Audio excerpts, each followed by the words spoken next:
Великая Отечественная война началась в 1900, дополни. Укытучыларның август киңәшмәсе һәр елдагыча район методик берләшмәләрендә үзара киңәшләшү, фикер алышу, алдагы уку елына эш планлаштыру форматында уза. Белем бирүдә һәр предмет мөһим. Шулай да рус теле һәм әдәбияты укытучыларына эш йөкләнеше аеруча зур. Сегодня на секционном заседании анализируется работа методического объединения за 2023-2024 учебный год, анализ результатов единых государственных экзаменов, то есть ГИЯ по русскому языку, корректируется качество знаний учащихся.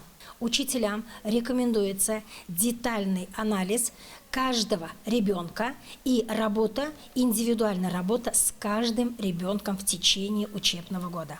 Методик берләшмәдә 30-дан артык укытучы, барысы да югары белемле, һәм инде югары категориялы укытучыбыз безнең 7 укытучыбыз бар, һәм инде профессиональ яктан барысы да аларның көчле дип әйтәсе килә. Һәрбер балага якын килеп, алар белән тагы даими эшләп, тагы да яхшырак результатлар күрсәтергә ниятләп кайтып китәбез бүген.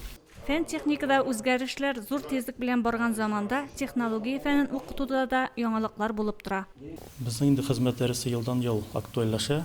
Безнең хәзерге вакытта районыбызда 25 укытучы укыта хезмәт дәресеннән. Һәм инде безнең елдан-ел яңарышлар да керә. Ул безнең робототехника, роботлар белән шөгыльләнәбез.